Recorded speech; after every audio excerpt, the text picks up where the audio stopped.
And as we come up on the top of the hour, it's my pleasure one final time to welcome you all to another panel in our conference, this being panel number 8, our second that's sort of loosely gathered around the ideas of collecting, and this time with an eye towards digital materials, if you like, sort of collecting the digital book. As has been our practice, I will introduce each of our speakers individually before their paper, and we will hold questions until the conclusion of the panel. But of course, you're welcome to enter them in the Q&A at any time. Our first speaker will be John Rodzvilla, who is an assistant professor in digital publishing at Emerson College. His research includes work on ebook specifications and the digital culture of online texts. He was the editor of We've Got Blog, 2001, a collection of early writings on web blogs. And the title of his paper today is Where Have All the Readers Gone? A Topology of Digital Books. John, I'll turn it over to you. All right, thank you. So let me just... and start. All right. Now, hold on a second. Can you still see it? Yes. Yes. Okay, good. Took over both screens. Hi, thank you for having me. And I'm going to talk about where have all the readers gone. I start with a headline from a September 22nd edition of the New York Times, which read, "The plot twist, ebook sales slip and print is far from dead." The article by Alexandra Alter revealed that the ebook revolution that was started with Amazon's Kindle in 2007 did not, in fact, kill the print book as had been prognosticated in the press.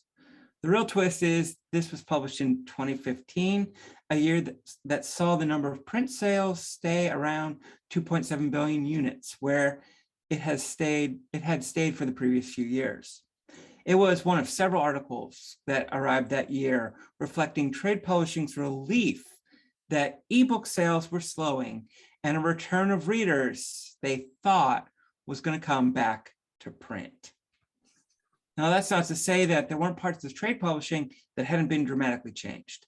Genres like romance, science fiction, and fantasy, genres which heavily relied on the mass market sales, saw all their print sales fall dramatically. In fact, Harlequin, a name synonymous with romance, books became vulnerable enough that it was bought by HarperCollins the year before Alexandra's article came out. Writers in these popular fiction genres were some of the first to experiment with hybrid publishing, that is, a mix of self-publishing and traditional publishing across digital and print formats. They were also some of the first to play with crowdfunding sites like Patreon, Indiegogo, and Kickstarter to release material directly to fans who paid for it. For general publishers, who tend to focus on the bestsellers and Amazon sales charts, digital continued to be a secondary format after hardcover. It's so much so that even one major publisher provides the final print files to their ebook team only after it had been sent to the printer, with the expectation that this group of 4 women could make valid ebook files for Amazon and other digital distributors in the time it takes the printer to print the books. Now, if we step outside the publisher's office and look at how readers are actually accessing text, we begin to see a completely different story. The move to online reading has completely transformed the library and digital publishing space. Countless resources created in this entrepreneurial rush since the words Web 2.0 were first uttered have offered writers multiple pathways to publication, but it's also complicated the job of finding those books by several degrees. Gone are the days when the acquisitions librarian could use magazines like Choice, Kirkus Review, and Library Journal to get a sense of what was being published and order it from Yankee Book Peddler. Amazon, Scribd, and Wattpad just to name a few, are now distributing digital content that cannot be found anywhere else. In an attempt to provide some basic direction to this current world of digital book publishing, this paper is meant to provide a hastily drawn diagram of the toll roads and general fiefdoms that exist. I've decided to try and ignore specific hamlets around here, as these hamlets tend to merge with one another or turn quickly into ghost towns. So we start our journey at the library. The library continues to be one of the main entry points for readers to online books.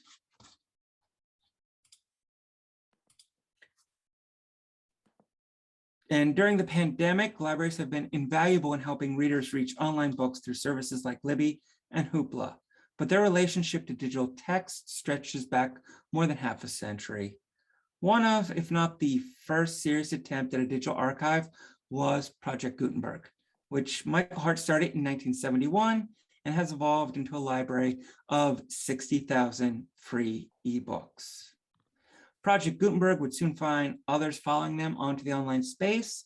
There was the Oxford Text Archive in 1976, the University of Chicago's ARTFL project on French literature in 1982, and the Perseus Digital Library in 1985.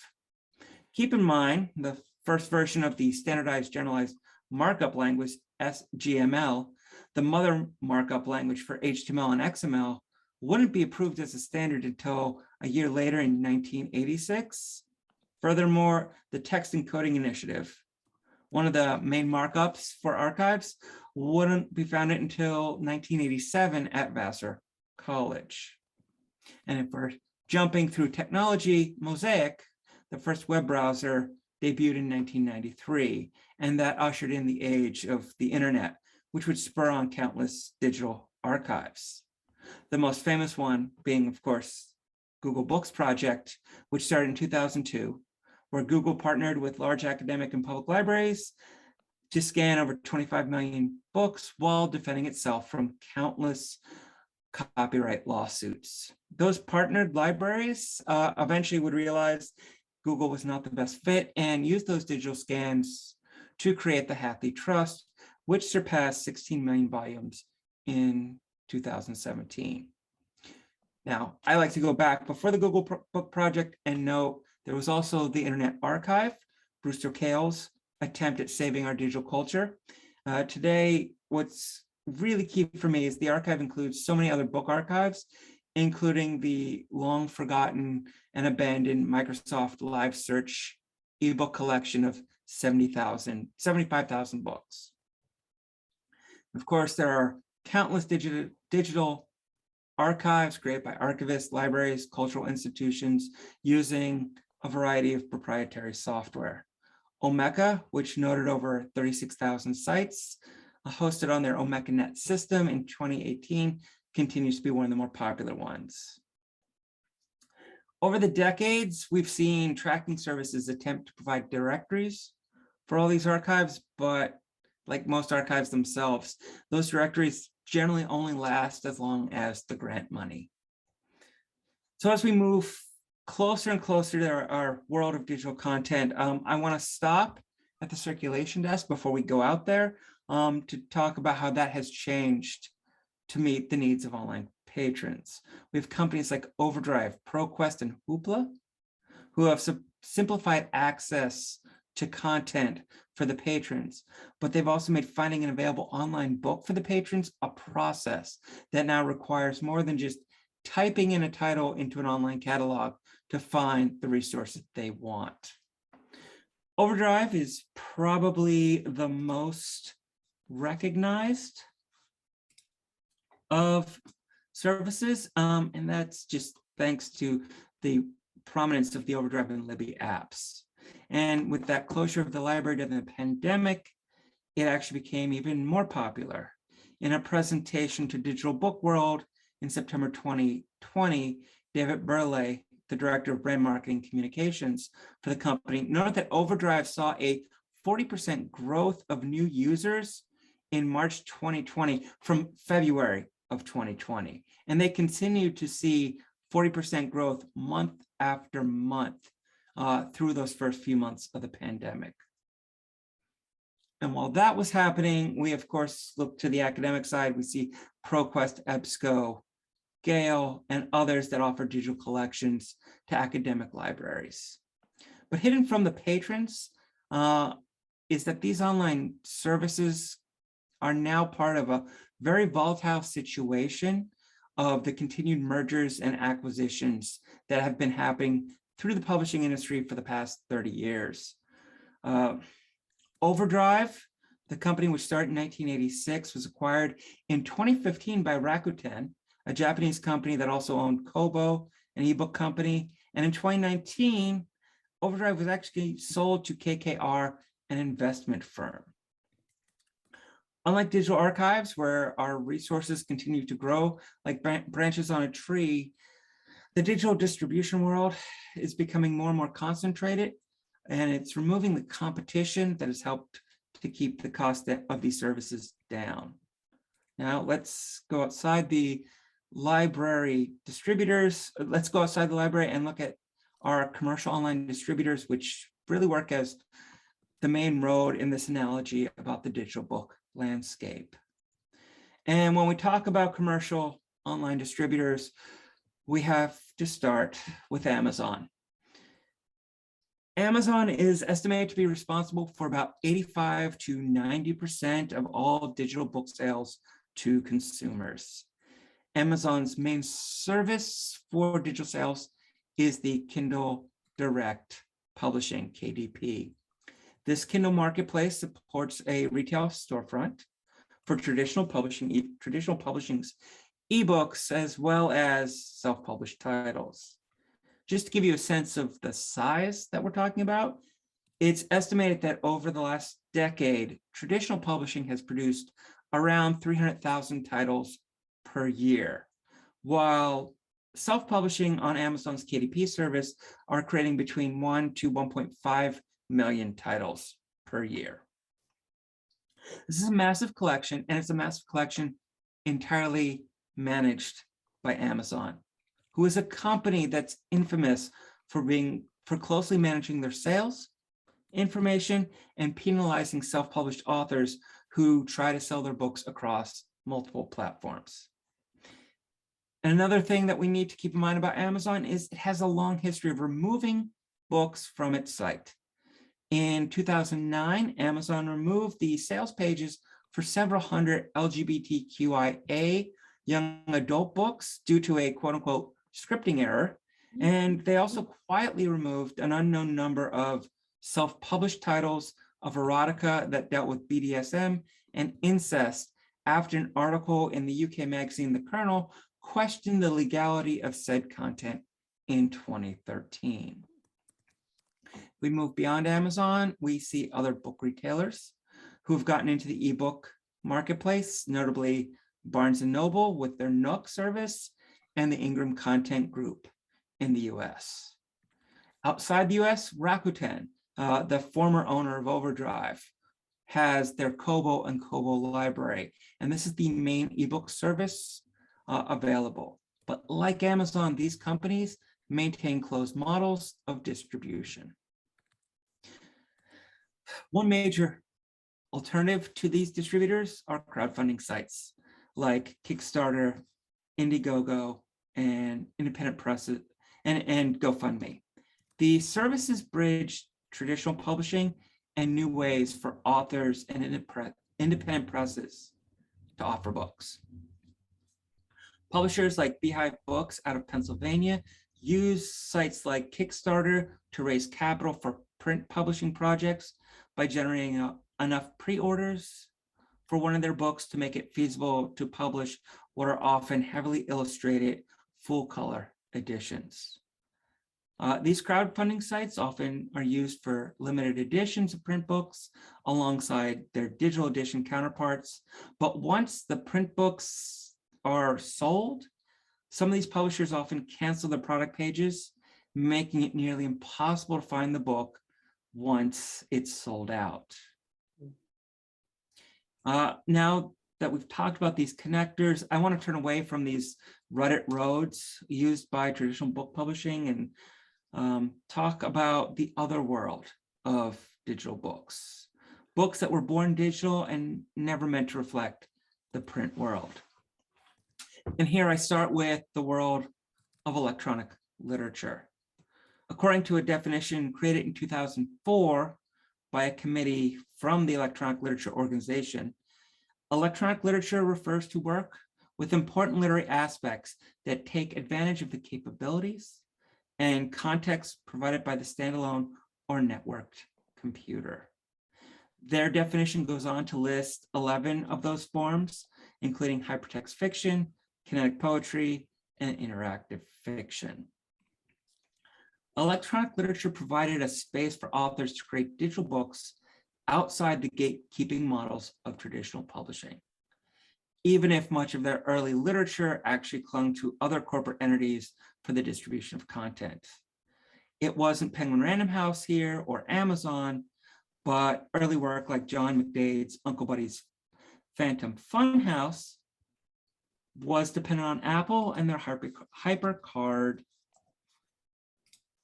software. And later, once that ceased, there was Adobe and their Flash software, which as of January this year has also been discontinued.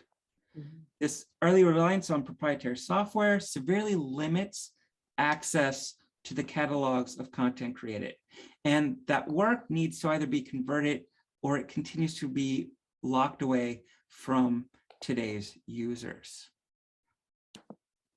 We also need to acknowledge one other aspect of electronic literature, which is that they've been a main supporter of interactive fiction, a narrative that requires readers to make choices or solve puzzles to progress through the narrative. Two of the more famous early examples, Colossal Cave Adventure and Zork, were originally offered by game publishers, but once computing power was strong enough to actually have graphics, these companies often dropped interactive fiction for what we now consider games, and it was up to the electronic literature community to develop and play this kind of genre of online narrative. In fact, you can still find around the web several groups that hold competition for new interactive works. And those writers have resources like Twine, which creates web-supported work, and they can distribute it through shops like Steam, any of the app stores for phones, or independent companies like Itch and Humble Bundle. But again, as we talk about this, these storefronts are still platforms where the creations can disappear by the whims of either the creator or the corporate owner of those sites. The next area I want to talk about, the area where, if we're talking about online publications, it's not complete unless we talk and acknowledge the massive trove of writing that exists as fan fiction. Modern fan fiction is recognized as a format that's emerged out of Star Trek fandom and spurred on sites like fanfiction.net and Archive of Our Own. From 2013 to 2018, Archive of Our Own claims over 8 million works across 46,000 fandoms. These works are often serial stories written as part of larger ongoing volumes. It's important to note, even Amazon tried to get into the fan fiction world with Kindle Worlds, which allowed for authorized fan fictions in their Kindle ecosystem. Electronic literature and fan fiction both predate the internet, but they found new life when they jumped onto the internet. And I would even posit that both of these communities getting on the internet influenced the current generation of readers and writers to rethink what it means to read and write narratives. This leads to a site I purposely left off, my fan fiction site, Wattpad. Wattpad defines itself as a social storytelling platform. Yes, there is plenty of fan fiction on the site, but we're talking about a service that has 94 million registered users, 90% of whom identify as millennials or Gen Z. And those users spend a collective 384 million hours a month writing and reading stories just on Wattpad. The amount of work that's being created on Wattpad is staggering, even comparing it to Amazon. But so is the number of people reading on Wattpad. So I asked, where have all the readers gone? My answer is Wattpad. It has an interface for phones that makes reading easy. It offers millions of stories that follow a serialized model, and readers have access to complete works as well as works in progress. Each story on Wattpad includes the number of parts and the number of times the story has been read. It's a reading system that reflects traditional publishing mixed with the innovations created by electronic literature and fan fiction communities, but it also includes the social media aspects of Facebook, Twitter, and Instagram that are familiar to its users. Of course, Wattpad isn't the only option out there. With the ability to read on the phone, other companies are experimenting with ways to engage readers with online narratives. There are companies like Tapas, Radish, Web Novel, Inkit, and Tails, which offer platforms for readers and writers similar to Wattpad. And each of these apps has their own titles, and they are not shared across platforms or listed anywhere else off these sites. And then if we go further beyond these large libraries of serialized narratives, there are the publishing apps that have tried to experiment with what an online narrative can mean.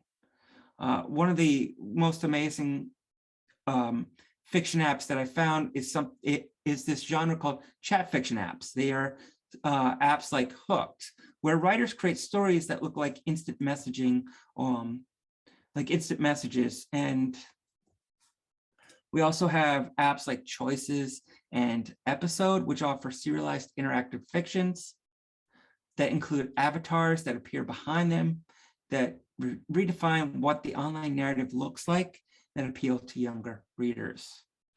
And just to give some sense of how big these communities are, Hooked claims 40 million monthly users, and Choices app has seen 32.7 million downloads, while Episode has over 25 million users reading through 150,000 stories.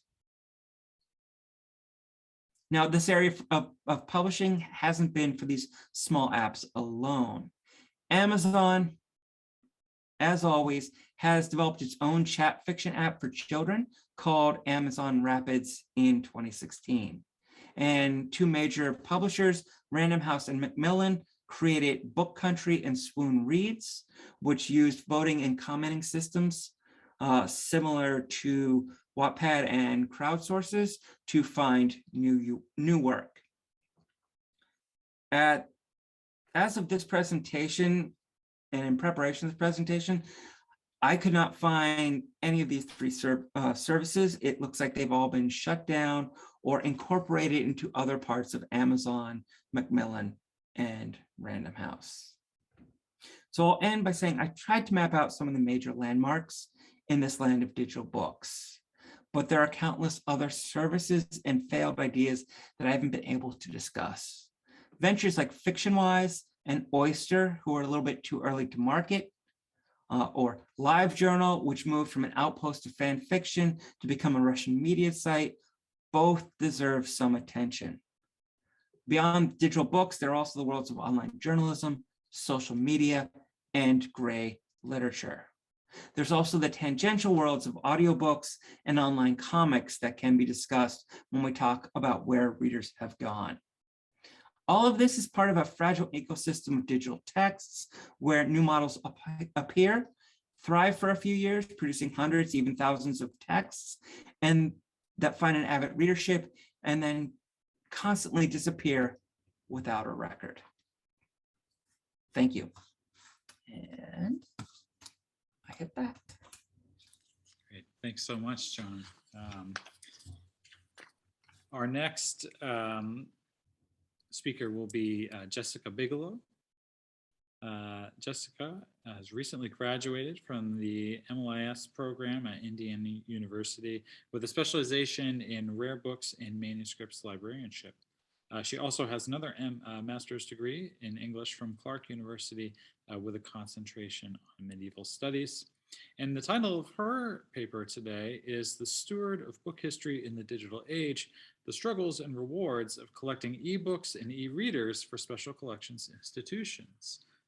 Over to you, Jessica. Great, thank you so much. Good afternoon, everyone. I'm just going to quickly share my screen. All right. So as Kevin mentioned, my name is Jessica Bigelow, and I did want to quickly mention before I got started that the topic of this presentation today is going to be an article in the fall issue of RBM, which I'm really excited about. This research of collecting eBooks as manifestations of the 21st century history of the book has become something I'm very passionate about and something I'm continually researching. And so I'm very excited to share that with the broader scholarly community. And so real quick before we dive in, I just wanted to give you a bit of an idea of where this talk is headed. I've divided my presentation into 5 mini sections that all build on top of each other to give a better idea of today's topic. And so first we'll talk a bit about the history of the book and the role that scholars see eBooks playing in that history, as well as what that means for special collections institutions as repositories for preserving the history of the book. And then from there, we'll dive into a first discussion of preservation, where in broader terms, we'll discuss if eBooks can even be preserved long-term as historical objects. The discussion of preservation in my presentation, I've split into 2 parts, because as I started taking a deep dive into researching ebook preservation, I ran into a lot of roadblocks and ended up with a lot more questions than answers. And so we'll take a momentary step back in the third part to discuss some of those questions that come up with preserving ebooks, specifically what is in a book, and how do we as special collections professionals define what a book is when we're developing our collecting parameters? And does that definition contain enough flexibility to include ebooks in our stacks? And so once we've covered these questions, we can return to our talk of preservation to explore the tension that exists between preservation and accessibility when it comes to born digital objects in general and ebooks in particular, and how that tension ties into the idea of the original object. And then the last section of my talk is a looking ahead section. And this is the section that deals with where my research is currently. And so I don't have as many facts and answers to provide, but I'll give you an idea of where I think we can move forward with starting to create small ebook collections within special collections institutions. And then hopefully that can lead into a bigger discussion during the Q&A section. So let's start with a discussion of history. The changes ebooks are making within the book historian community are well documented. Eileen Gardier and Ronald Musto note that the radical dismemberment and reassociation of content in the digital realm compels us to consider questions about books in a new light with a newly focused urgency. Physical objects and cultural practices inevitably stand together in dynamic dialogue. The existence of ebooks alters how we talk about books, not just because of the shift from physical to digital spaces, but also the rapid pace in which ebook technology supersedes itself, making ebook files much more fragile and impermanent than their print cousins. This creates the newly focused urgency that they expose within the book history community. The fluidity of ebooks reflects and comments on the cultural practices of the digital age. Book historians like Gardier and Musto have long concluded that evolutions in book production are preceded by a need in the surrounding culture, and ebooks are no different. The rise of the digital age created a need for books that could interact with the greater digital environment, something that print books, no matter how many footnotes they contain, cannot do. Ebook technology developed out of dialogue with that cultural need and contain interesting insights into 21st century culture that book historians have eagerly watched unfold. But that is not to say that all members of the book community are thrilled to welcome ebooks into the fabric of book history. Michelle Levy and Tom Mole explain that the disquiet felt by many commentators concerning ebooks reflects their concern that what is distinctive about the paper codex will be lost in a digital world where the words of the book will be absolutely identical at the level of electronic storage with everything else. The words print is dying have been bandied around since the birth of eBooks. And while modern print publication has actually exploded since the birth of eBooks, the death of print is a deeply rooted anxiety, particularly within the special collections and rare books community. Special collections institutions curate collections of books in various formats in order to preserve their physical presence for future generations. And eBooks do not have a physical presence, or at least do not exhibit the kind of physicality that we are used to preserving. Levy and Moll's observation, where the words of the book will be absolutely identical with everything else, exposes the root of this particular anxiety. With rare books, the importance of the physical format supersedes the value of the idiotive book. But with ebooks, physical form is irrelevant in some cases to the text. It becomes much easier for book historians to discuss ebooks than it does for libraries to preserve them. This leads to our first question of preservation. Can ebooks even be preserved long-term? The core problems of preserving digital materials is something archives have struggled with for years. But Joseph Williams and Elizabeth Berea note that there are more problems involved with building a new digital collection than there are maintaining an existing digital collection.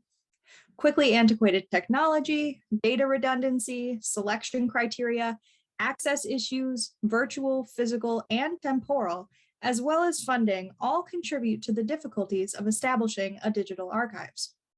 They conclude that digital curation can be just as expensive and time-consuming as print curation, and it also requires a new set of skills that can cause smaller institutions a massive headache. While their argument centers around born digital records, which have their own policy protections that are not applied to ebooks, the ongoing evolution of ebook formatting causes many of the same problems that Williams and Berea highlight. The greatest skill shift from print materials to digital materials is the element of preservation. A stable environment addresses most of the obvious causes of noticeable damage to print materials, but this is not true for digital materials. Thomas Wilson explains, "It is useful to understand that digital preservation is a game of probabilities. The activities undertaken are done to reduce the likelihood that a given object will be lost or corrupted because of bit rot, nefarious actions, obsolescence, etc. The goal is to perform certain sets of actions that together mitigate the risks associated with digital objects." Wilson explains that there are many misconceptions of what does and does not preserve a digital object, and that special collections professionals must readdress perceptions of digital preservation and divorce it from the ideals of print preservation to be truly successful. He specifically notes that with digital materials, it is sometimes necessary to separate the philosophical issue of access from the practical issue of preservation. Digital objects are malleable enough to allow alternative levels of access to the original file that are not possible with physical objects. If a patron asks to see an author's papers, for example, you either give them the papers or you give them a surrogate, and those two levels of access provide vastly different experiences. But digital surrogates of already born digital materials are much different, since the flexibility of format in both the original and surrogate materials allow the surrogate to provide patrons with a more accurate imitation of the original. Wilson concludes that accepting and implementing that difference is one of the ways archives can improve upon their digital preservation. Ebooks offer their own specific set of complications, both in purchasing and preserving. EBSCO, as an ebook provider for academic libraries, explains that the relationship between purchaser and provider changes with ebooks. While preserving a purchased print book lies solely with the purchaser, ebooks surface questions about the responsibilities of the ebook provider in ensuring that customers' digital purchases are available in perpetuity. EBSCO's statement offers promises of third-party partners to assist libraries with preservation of their ebooks, and a constant vigilance in maintaining the correct technology to keep their ebooks from being lost or corrupted. EBSCO offers a best-case scenario of a provider-purchaser relationship as a provider that specifically works with libraries on a regular basis. And they protect the ebook files, but even their promises raise questions. When stating that digital files are available in perpetuity, does that really mean forever, like with print materials, or just so long as the subscription is maintained? The vague nature of EBSCO's promises could cause future problems for collecting institutions, and licensing agreements from major ebook providers such as Amazon and Barnes & Noble are even less clear on the role they are contractually willing to play in ebook preservation. The terms of service for Barnes & Noble's Nook platform eBooks, for example, explain that we grant you a limited, non-exclusive, revocable license to access and make personal, non-commercial use of the digital content. We reserve the right to modify or discontinue the offering of any digital content at any time. The company never offers a more specific explanation of how limited their ebook licenses are, what rights of preservation a subscriber holds, or if there are ways to negotiate a more permanent license for a library institution. The terms also never explain what reasons might cause the company to modify or discontinue ebook files, or if any actions to cut down the need to modify content after purchase are being taken. The same is true for Amazon. The company strictly reminds customers that Kindle content is licensed, not sold to you by the content provider. And yet Amazon offers no further explanation on what that license does and does not entail in terms of preservation, or if they take any steps to preserve content from their servers. Purchasing ebooks requires both explicit and implicit trust in the ebook provider, which can be riskier with some providers. These issues of preservation cause librarians to have to reconsider how we define the objects we are preserving, and if those definitions hinder how we collect digital content, such as ebooks. Despite the fact that ebooks are an essential milestone of 21st century book history, collecting and preserving books in digital formats requires more than just recognition and desire. Digital archives and academic library ebook collections offer an example of the infrastructure that must be put in place to sustain collecting ebooks. Ebooks challenge conventional notions of what a book is, what it means to preserve the original object, and how patron interaction with that original digital file object might change in the short term and certainly over the long term. The examples illustrate the need for ebook publishers, distributors, and libraries to clearly define the differences between digital materials and physical materials, as well as ebooks and print books, and allow those differences to reinform our role as stewards of these objects. This is not the first time in the history of the book that the identity of the book has been tested, nor will it be the last.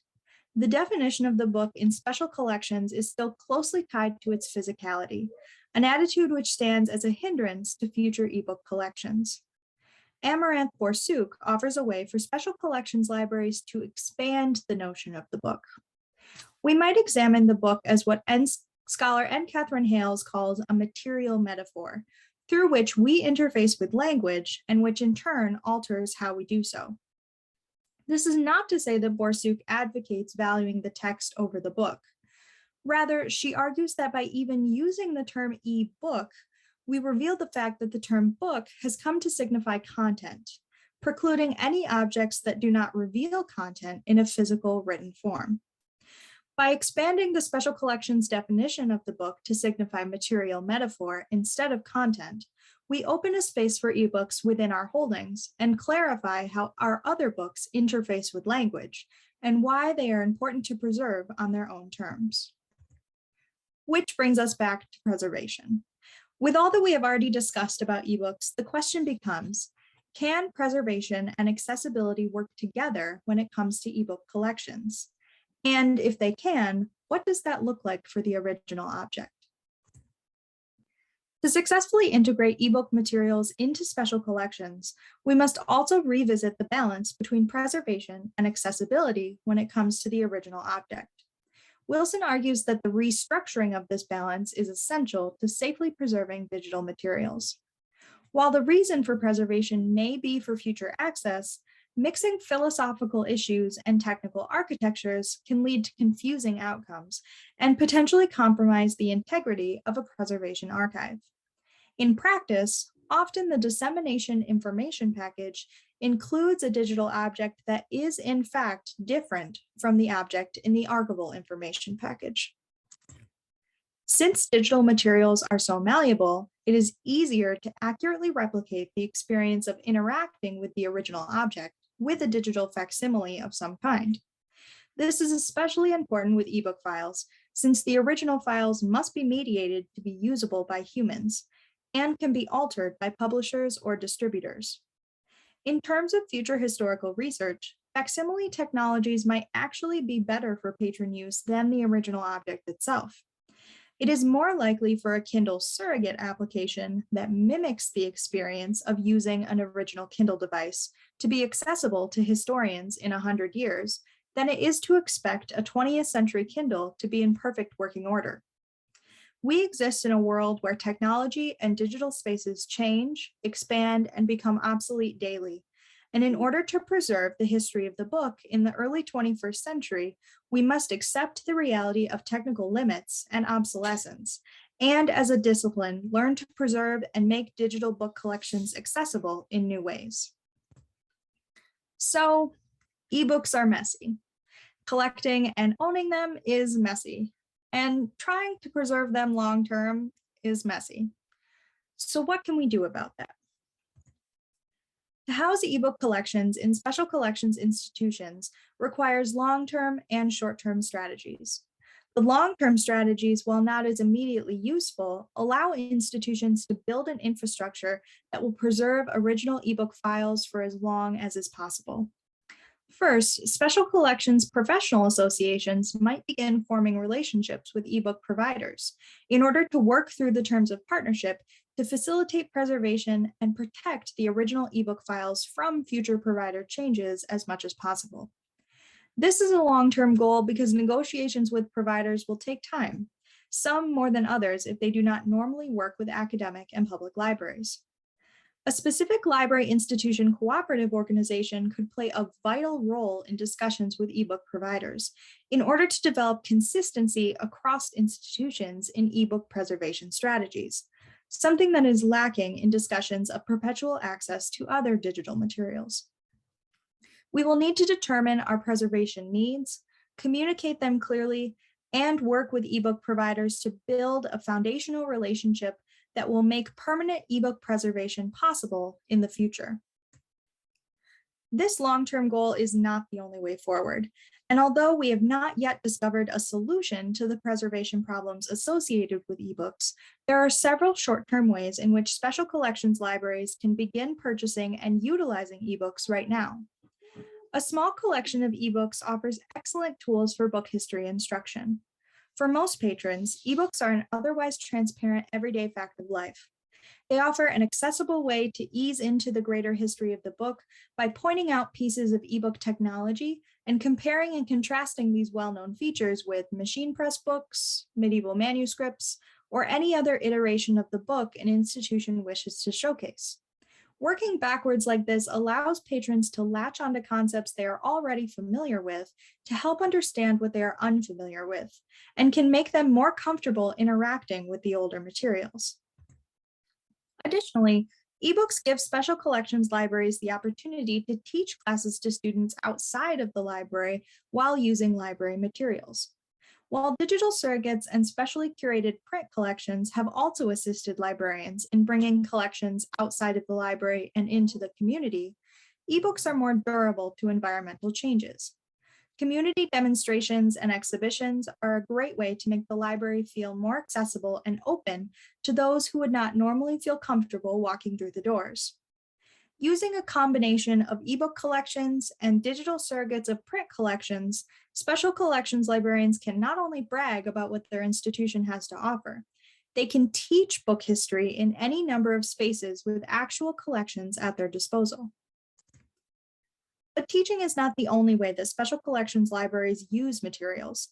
Any institution looking to maintain a collection of ebooks should also consider investing in technology that would allow ebooks to be dynamically integrated into exhibitions, not just sitting inside a case. Since ebook files are impermanent at the moment, it might not be the best decision to just leave a Kindle full of ebooks to the mercy of patrons. In the short term, unmitigated access to the original files and to the Kindle itself could cause irreparable damage. But display screens with interactive capabilities could offer stable surrogates of the ebook experience that would heighten any exhibition. As Anna Dysert, Sharon Rankin, and Darren N. Wagner conclude in their recent article, Touch Tables for Special Collections Libraries, using interactive digital technology in special collections exhibitions allows librarians to showcase more materials in an array of formats, display greater amounts of materials, allow for a greater range of curatorial choices, and engage viewers in new ways. Adding more patron interaction through ebook surrogate technology would create a more memorable, exciting experience for patrons without risking damage to library materials, ebooks or otherwise. Lastly, something special collections libraries can do in the short term with ebook collections is to use them to first develop and then teach primary source literacy skills for digital materials. Primary source literacy looks much different with ebooks than it does with physical books, and is not a skill that many patrons, or many scholars for that matter, are trained in. If we wish to take the position of ebooks in the broader history of the book more seriously, we need to learn how to properly read and interact with these materials as primary source objects. If we take the time to familiarize ourselves with these primary source literacy skills now, in the long term, when we have a better infrastructure in place for long-term preservation and access to ebooks, we can pass this knowledge on to our patrons to help them interact with these materials safely and effectively. Therefore, there are problems that must be addressed before permanent preservation and accessibility can be achieved for ebooks, but special collections libraries can still begin curating and using collections. To be successful as stewards of book history in the digital age, special collections institutions must begin incorporating short-term measures and investigating our long-term goals in order to create a stable infrastructure for future ebook collections. Thank you so much.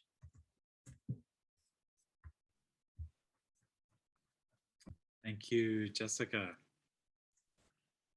Our final paper for this panel comes from Michael Hancher, who is a professor of English at the University of Minnesota and has published articles and book chapters on topics that range from Victorian literature and art to questions of intention, interpretation, pragmatics, electronic text, and the digital archive.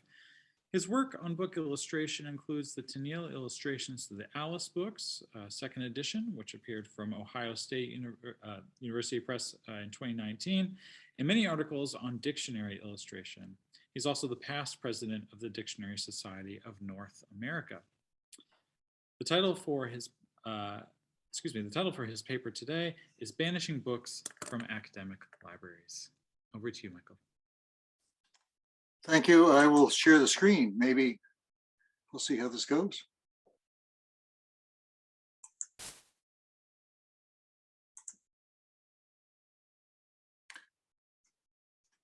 And I'm seeing notes below. Are you seeing notes below? Yes. So yeah. Let me see if I can correct that. Just a second. I may have to reload it because you don't want to see everything that I'm looking at here. So I will stop share and re-share. Great.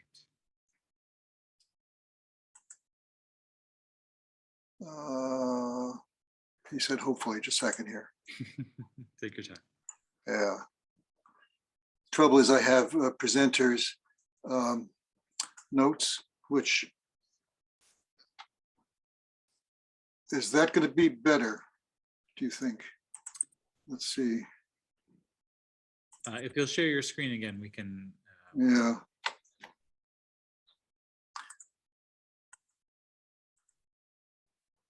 This is a necessary part of any conference. I guess I'm performing it. And I'll just run this as a slideshow from the beginning. Great. This should do it. Thinking about the two papers I just heard about the ephemerality of digital texts. Both of these papers pointed to that as an aspect we have to deal with. I'm reminded of a physical book that I thought I had on the shelf behind me, but as often happens, it's probably on a different shelf in my office. This is a book by Trevor Owens called The Theory and Craft of Digital Preservation, published a couple of years ago with Johns Hopkins. He works at the Library of Congress, and I found it a very helpful book to think about book history with at this moment. It's a long book with a lot of detail, but the basic thesis is that preservation is not a status, it's a process, and that it's a continuous process which requires the continuing investment of time and money.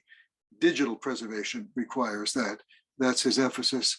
And I guess the point of my paper is that what he says about digital preservation is true also about material preservation. There's not so much difference between these domains. So I will begin with some reading, and then I'll do some quoting.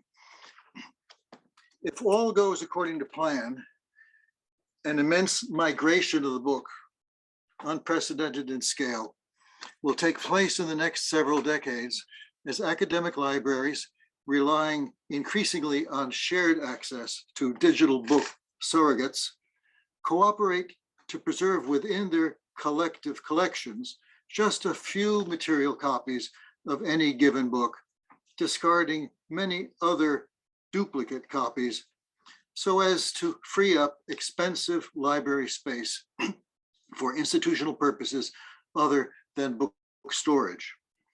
Such managerial efficiency, premised on the notions that different copies of the same book are fungible, and that facsimiles can substitute for material books. This efficiency threatens to decimate the evidentiary basis for book history, especially as regards the 19th and early 20th centuries.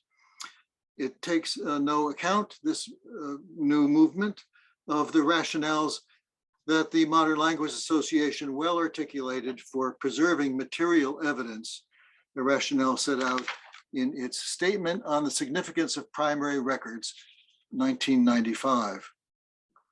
An extensive bibliography that I prepared to contextualize a reconsideration of that document at the most recent MLA annual convention demonstrates the fact that controversy about the need for academic libraries to preserve different copies of books, though made newly urgent by the advent of digital remediation, has a long history. And I have here a title of that bibliography and a link, which will not necessarily work in this space, but which is brief enough. You can find this document at Humanities Commons.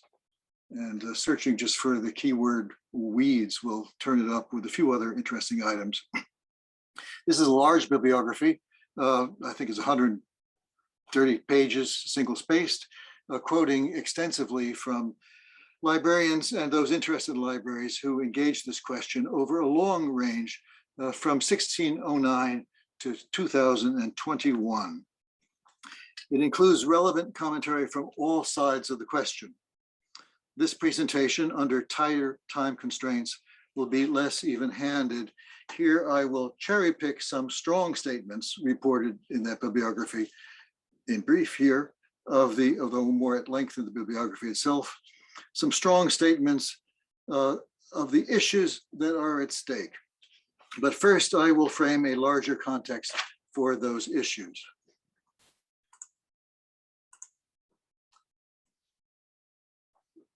In his provocative treatise, Rubbish Theory, The Creation and Destruction of Value, the British anthropologist Michael Thompson, taking a long view of the lifespan of cultural objects, proposes that all such things occupy a continuum that ranges from objects that are consumed quickly, such as foodstuffs, through objects of impending obsolescence, such as cars and dishwashers, through objects of human scale durability, such as books and houses, to objects of extreme durability, durable both as material objects and as socially valued objects, such as diamonds.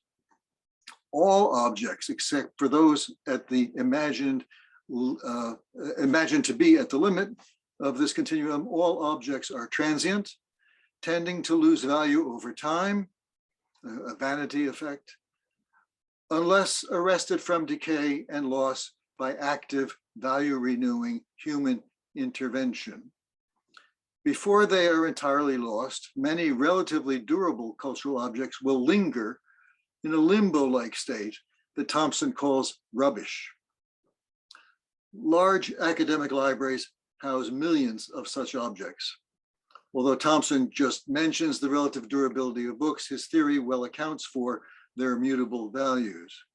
Despite the fact that leaves of one copy of the Gutenberg Bible were casually repurposed from rubbish to serve as protective covers for some boys' school books a couple centuries ago, most of the copies of that book that have survived have been valued and conserved more deliberately by antiquarian book dealers and bibliophiles, finding refuge in the relative security of special collections of rare books.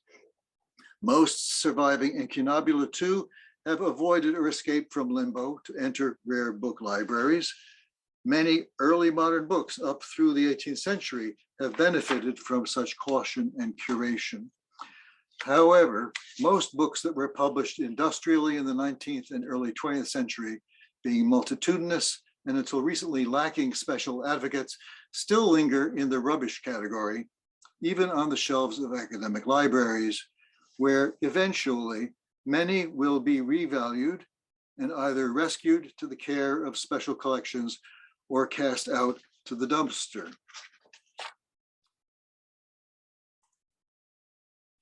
Here's the problem that some librarians faced a couple of decades ago. Problem is that we don't know what is junk and what is not.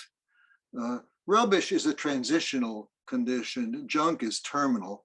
And the president of the New York Public Library was aware in this interview, off-the-cuff interview, I don't think he gave a lot of thought to this remark, but that there's an uncertainty of what is junk and what is not, what should be saved and not.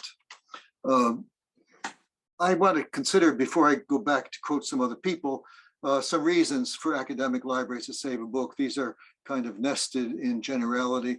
The biggest reason, the mega reason, is one that the MLA subscribed to in 1995. Every copy of every book is unique in some way, and ideally should be saved, if it could be done, at least by academic libraries. There's a subcategory of that argument, which is that some books show signs of use, and their engagement with personal users is part of their history that is distinctive, that makes them worthy of special care. And Andrew Stauffer's arguments in recent papers and in his most recent book are in that line. A couple of other reasons to consider. The argument goes that the material aspects of a book are as significant as the printed words that it contains. This too is asserted in the MLA statement. And here's a narrower version of that I'm especially interested in. Analog book illustrations are poorly served by digitization and so require actual conservation. And here I can cite a host of witnesses to the same effect. And I can give you a couple of illustrations. One is a little complicated in its meta-ness. There was a group called the Joint Task Force on Text and Image, 1992. They put out a report. You can get a copy of the report on AB Books or maybe from your library. You can't right now see it digitally online because of copyright laws, but during the height of the pandemic, Hattie Trust opened up their files, so I was able to look at it. And what we're looking at here is an illustration of a brittle book, a book that needed to be preserved. And the illustration itself is defective in obvious ways, the Moiré patterning, the under and overexposure. This is not an adequate account of the image on the page of this report. Here's another example. Lyell's very important textbook on principles of geology has a map showing where the water was in Europe at different times, except it's all you see is part of the map because the map was not unfolded when it was digitized, a very common mishap in the preparation of books that have illustrations. And there are lots of other examples one can cite. It's just the case that alphabetic words suffer less damage in digitization than analog images. And so you may want to make a special case for their preservation. Well, here is the quotations I promised you, a sampling of advice pro and con. Go back to 1725, Thomas Hollis, generous benefactor of the Harvard College Library, which he never saw, writing from London, remarks, your library is reckoned here to be ill-managed. That's the reputation. If you want room for modern books, which you may well want, it's easy to remove the less useful into a more remote place, but do not sell any. They are devoted, special. You want to keep those things. This problem of making room for modern books comes up more than a century later. The same place, Harvard College, the president of Harvard University, Charles W. Eliot, hearing reports from his librarian year after year about running out of space, wrote, one who watches the rapid accumulation of books in any large library must long for some means of dividing the books that are used from those that are not used. Means of discrimination between dead books and living books are urgently needed. His employee, the librarian, William Coolidge Lodge, the following year answered, what the library once receives and incorporates in its collection, that it becomes responsible for and should preserve for future reference. Since there is scarcely a book or printed sheet that does not record some fact or aspect of current life, and hence possesses its own special interest to the student of human affairs. This is 1901, and there's much truth in that still.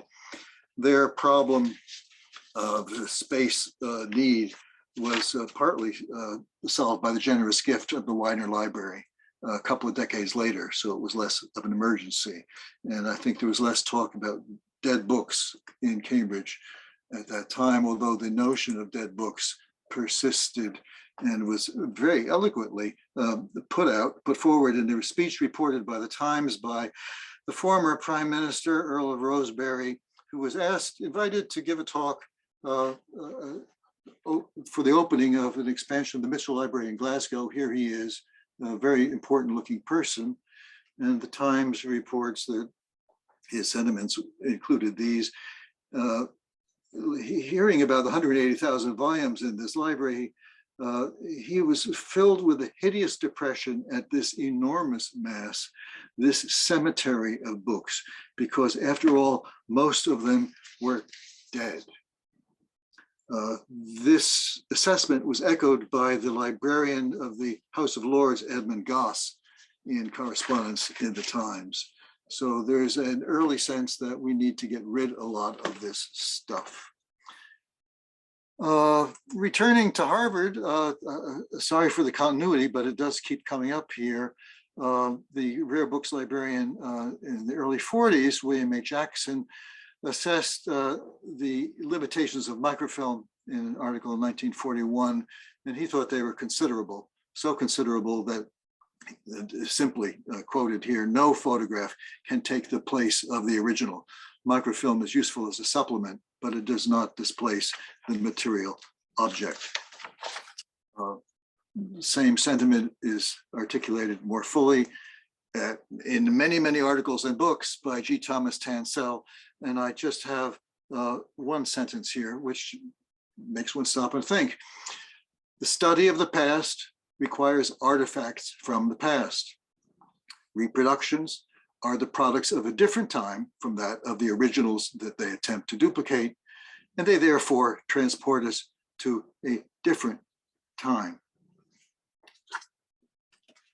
That's 1989. 4 years later, Patricia Batten, who was a librarian at Columbia at the time, argued that these material books were more of an impediment than an asset.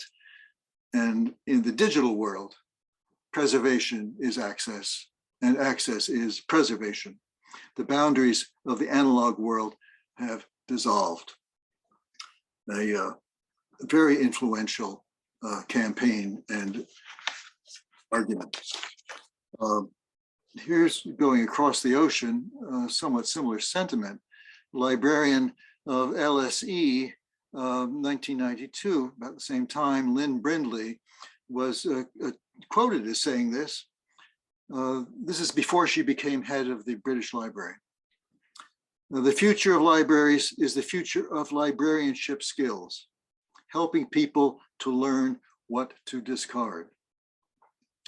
And when she became head of the British Library, she did discard a massive cubic square feet of newspapers, which were cumbersome and microfilmed, and therefore you don't need them.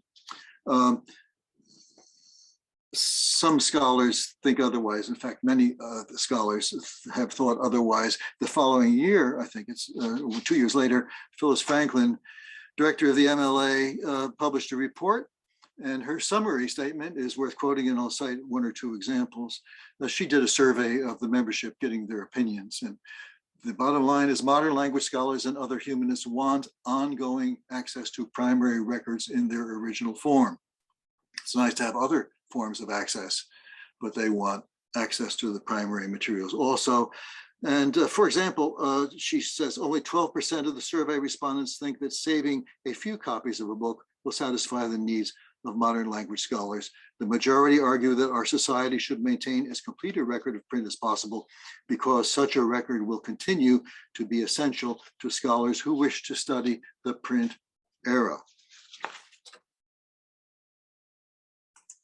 Soon afterwards, in fact, the same year, Ruth Perry, reflecting on the digital versus the material at a conference at Harvard, again, remarked, and this is something to think about, preference for embodied knowledge, for the material object that once existed in a social context, rather than for information that can be abstracted and reproduced in any form, could be construed as a feminist predilection.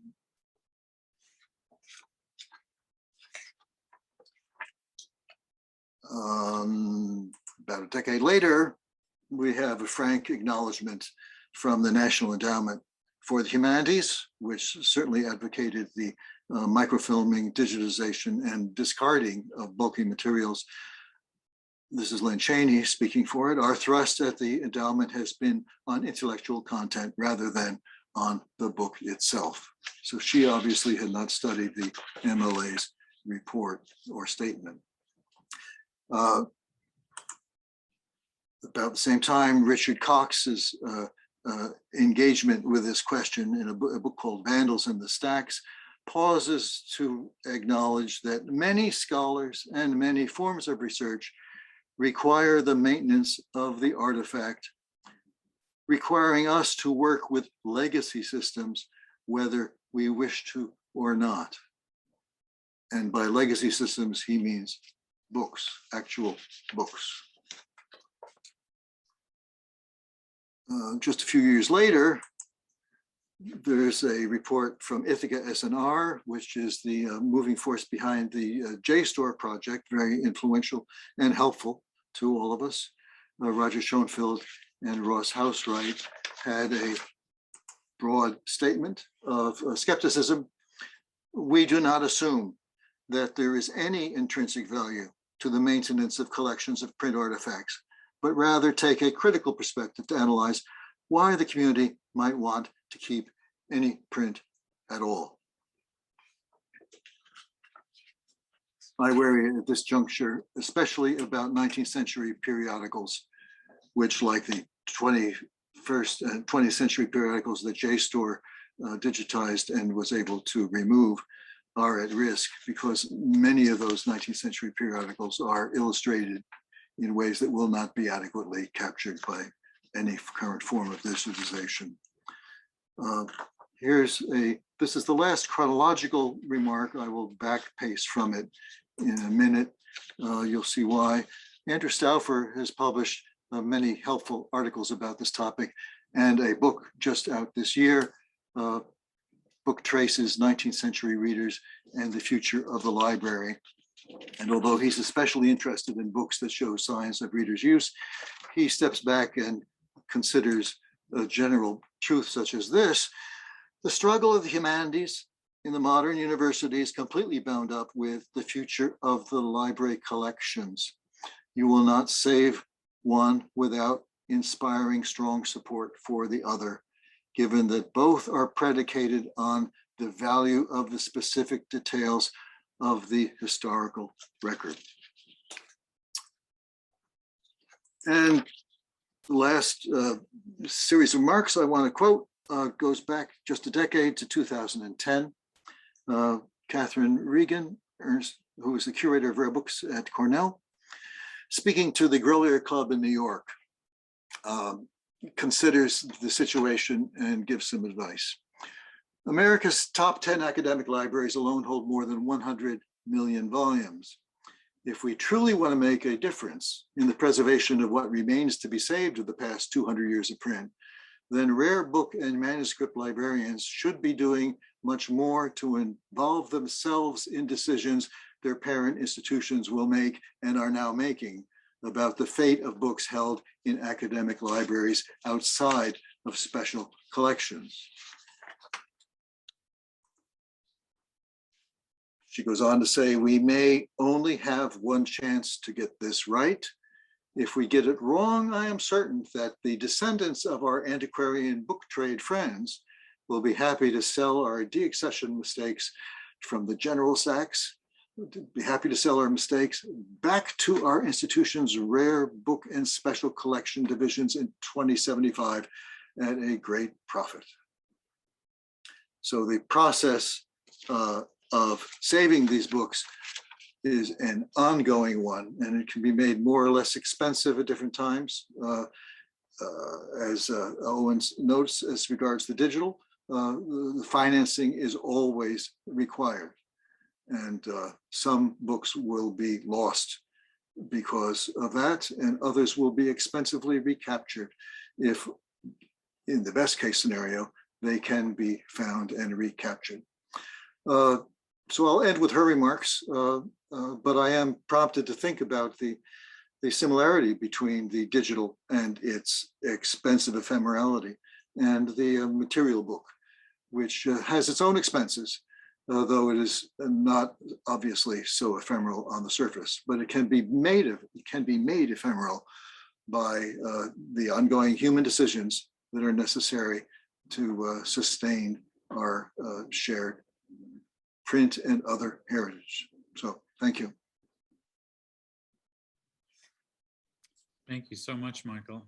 And thank you to all of our panelists. We have a little time for Q&A, and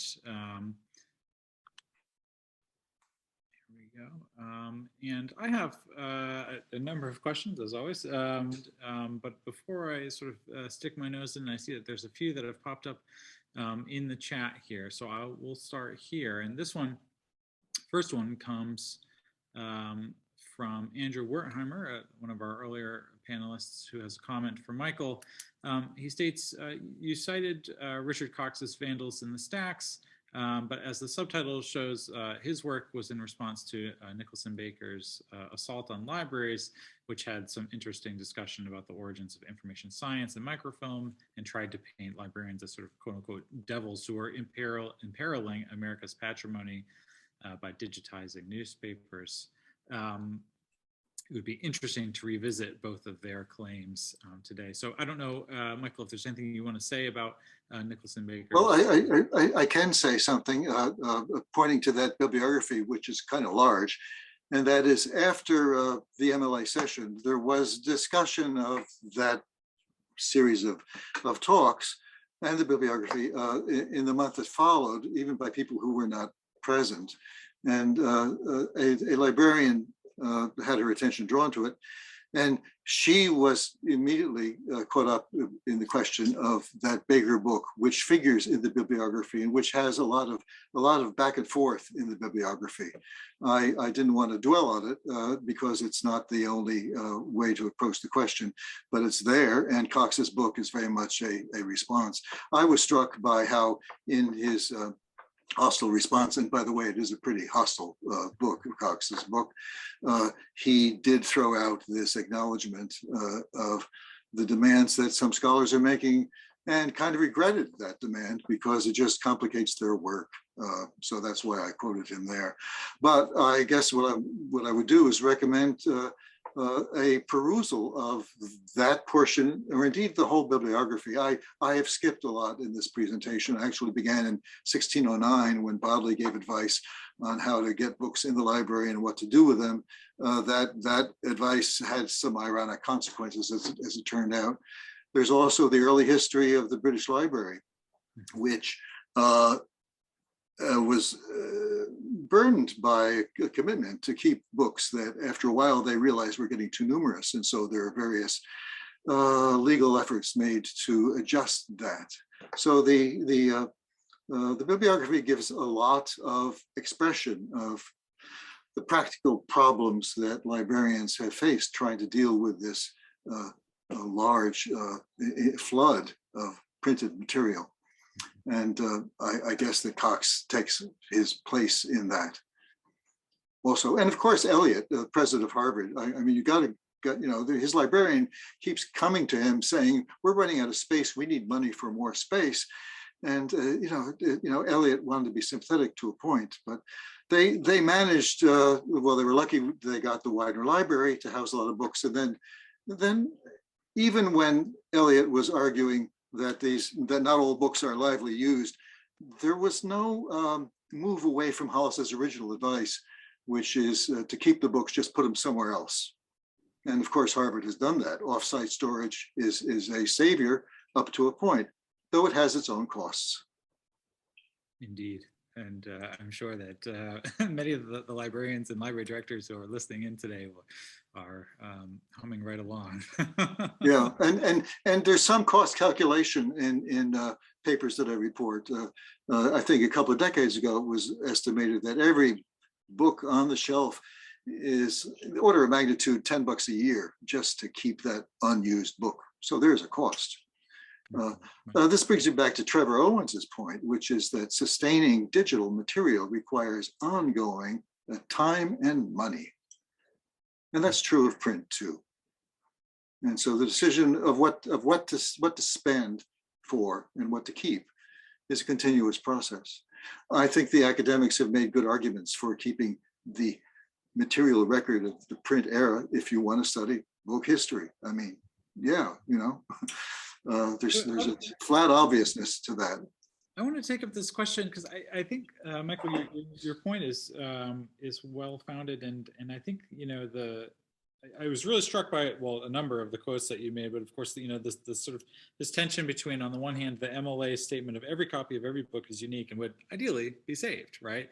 To the end of we need, I think it was Lynn Bradley in 1993 of perhaps what's most vital at this point is instructing people in what they can get rid of, right?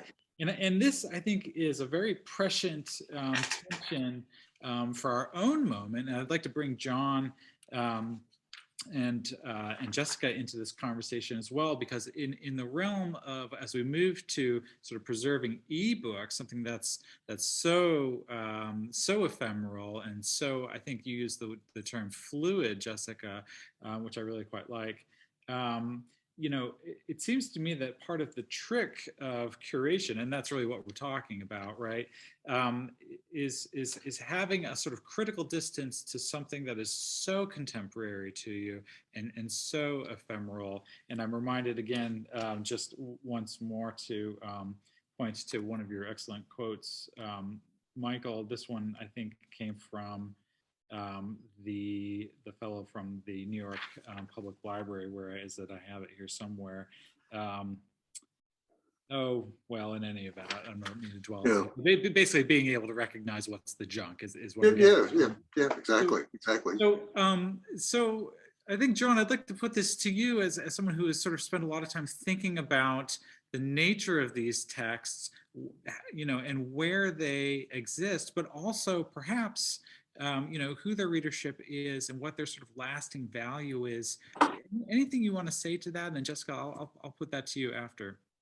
I mean, it's kind of the issue that I'm bringing up is, while we're still talking, something that Michael brought up about the antiquarians, booksellers selling it back to you at triple price.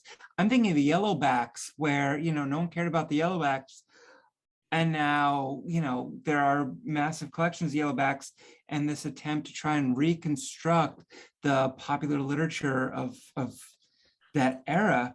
And yet here we are kind of doing the same thing again, where there is all this creation of books, of the fan fiction collections of electronic literature, which, Jessica brought up Amaranth Borsuk's note, and Amaranth had a book called Between Page and Screen, which, I had seen her present because it was actually electronic literature, and that book disappeared for about a decade because you couldn't find it in print, and now it's back in print. And no one's paying attention to these digital things. And I'm just worried we're gonna fall into the same situation 100 years hence, where we're gonna be trying to find these sensations that weren't important digitally, but are now, much strived after, especially Amazon's giant collection of bestsellers that aren't available in print that we don't know about, but then someone cites somewhere, and we're trying to find, myself in the me of 100 years is like, someone cited this book, where is it? It's not in any record.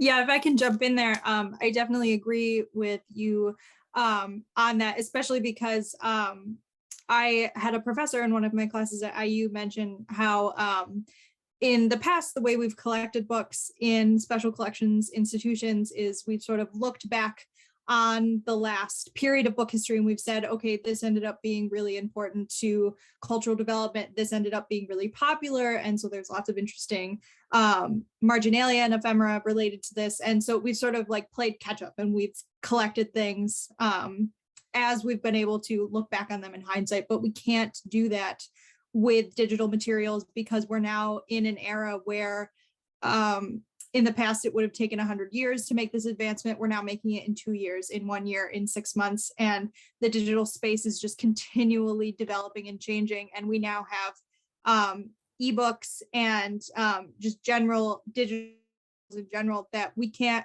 really access anymore because the technology hasn't been kept up with, because there was a new advancement that superseded it. And I'm specifically thinking about like early PDF versions that no longer upload on new laptops. Even if we think about the difference between floppy disks and OneDrive, we can't really access those materials anymore. And so if we aren't moving the way we think about how we curate our collections forward to say, what is important now? What are we seeing happening now in the reading culture, in the book purchasing world? When we go to play catch up, it's not going to be there anymore, particularly with preservation of eBooks. In a lot of my research, when people have tried to go back and preserve original Kindles or original Nook machines, they don't work anymore. And there aren't really people who are able to get them back into working order because no one uses them anymore. And I mean, those are only from early 2000s. It hasn't been that long since we started using those devices. And so we have to really start to look at what is happening in the book world now versus looking back 50, 100 years and saying what was happening in the book world to create our collection parameters. I want to just quickly jump on that because, when you're talking about Nook and Kindles not being valid, this is part of why in the industry, the EPUB standard, the EPUB specification, actually moved from the industry as it was maintained to the W3C to be maintained and become a standard the same as HTML, CSS, XML, and everything else, how it's kept. Now, the outlier, of course, is Amazon, who basically bought Mobi and said, yeah, we don't care. So, there's that, it's where the commerce comes in again, where it's this giant company who's saying, that's really nice. You could probably do preservation, just not our books. And also not their problem, right? So this brings me to the burning question for me, Jessica, which is, for any of you really, but are you aware of special collections institutions or other institutions that are making a concerted effort to collect and preserve EPUBs? I know there are efforts to collect and preserve the machines that supported this. Mm-hmm. I've seen several efforts of that line, and that's heroic and necessary. But I don't know about the software part, the books.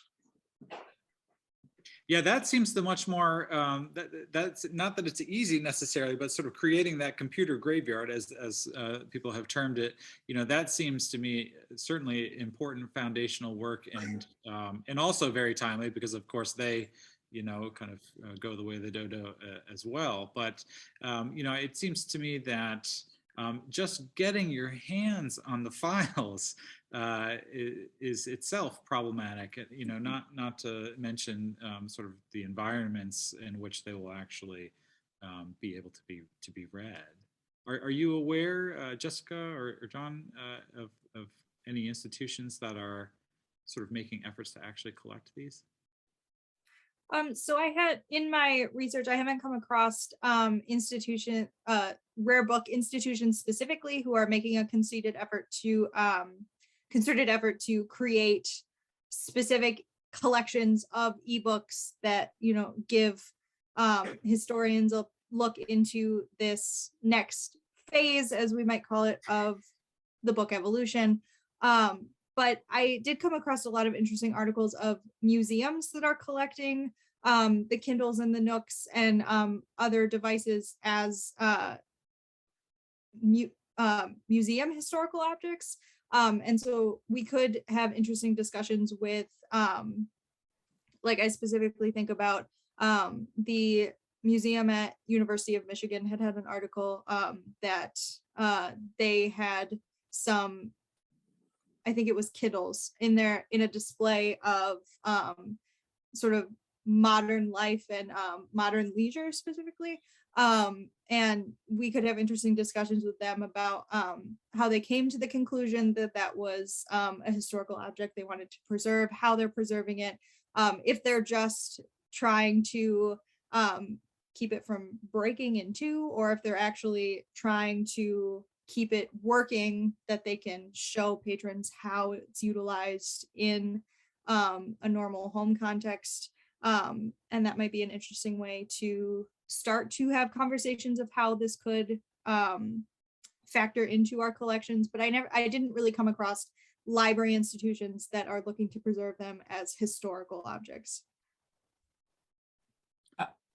I don't know, again, of libraries, but the Electronic Literature Organization, ELO, they've done their work to preserve and create emulators for a lot of the early electronic literature that, needs hypercards, or, I remember seeing Nick Montfort carrying in a Commodore 64 for a presentation just to make one of his stories run, and taking 20 minutes to try and find modern connections so he could present on the Commodore 64. But ELO does that. And then, I see it, small little places, like, as I mentioned, the Internet Archive, which took Microsoft's book project and incorporated that into their collection. But, it's hit or miss. I know, some of the collections that were around, like fiction wise, have been purchased by other giant companies. So Fiction Wives, which no longer exists, was folded into Barnes and Noble. So it exists sort of in name only or in PR only with Barnes and Noble, but I don't think those titles exist, and I don't think they're supported anymore. So outside of these kind of semi-commercial concerns, I don't know of any libraries that are attempting to do that. Well, just anecdotally, I mean, I know that there are certainly, you know, isolated sort of cases where places are collecting things sort of here and there. I know up the street here, the Harry Ransom Center has, you know, some sort of early experiments in electronic literature that they've been collecting. We here, of course, at Cushing, one of the things that we're really known for is science fiction and fantasy, and our curator, Jeremy Brett, has been making really real concerted efforts to document fan culture, you know, and part of that is of course capturing fan fiction as best he can. I haven't read it yet, but I am reminded, and it seems relevant to note here, Matt Kirshenbaum's new book, which has come out this month, I think, Bitstreams, and I expect that he has something to say about this too. We're coming up on time, and I want to make sure, I've been neglecting a few questions here in the chat. And Michael, I have this one comes from Tim Summer, one of our earlier panelists, and it's directed to you.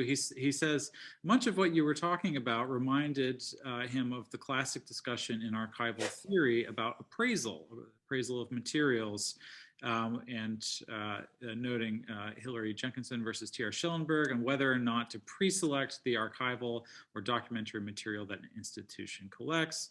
It's very much about archives rather than libraries, and about the unique documents rather than duplicate books. But Tim's question is, you know, whether this kind of debate around appraisal perhaps also plays a role in the discourse that you bring up. Yeah, I think it's built into it from the beginning, at least if you use a framework like Thompson's that I was speaking of. The rubbish category of stuff that's in limbo that is not yet gone, but that will not be saved unless someone intervenes and appraises it as worth the care of saving. Appraisal is always going to be part of it, always. And not just, well, it's partly financial. I mean, the finances are always there for preserving anything. That was the point of Owen's book about digital preservation. And it's true for books too. The advantage that books have is that you don't have the additional cost, the additional financial cost of licensing. That's another layer of problems that affects what both these papers that we heard earlier were describing. I mean, the licensing cost on top of the mere maintenance cost. The mere maintenance cost is not trivial for any digital thing over the long period. And you have to appraise the worth of putting in the time and effort and money to do that. But if you have a licensing cost on top of that, that's a dragon at the gate that the book doesn't, the actual material book doesn't usually have to deal with. And thank heavens, you know. Indeed. Well, I can't believe it, but we're past time. This is the point at which I would, were we in person, stand up and say, let's continue this conversation at dinner. But I do want to attend that to the fact that many of our people here are in different time zones, and some of them joining us from the middle of the night. So it has been a truly thoughtful and thought-provoking 2 days. I want to thank our panelists for this panel, John Rodzvilla, Jessica Bigelow, and Michael Hancher, and of course all of our panelists and keynote speakers for sharing their knowledge, their experience, and their perspectives for the Migrations of the Book conference. I'd like to also once again thank our hosts, the Texas A&M University Libraries, and one more time, last but not least, Francesca Marini, who's been working diligently in the background to make this all run so smoothly. So thank you very much to Francesca. We have a lot of work to do and a lot to think about, and I hope that we can continue this conversation again very soon. So thank you all.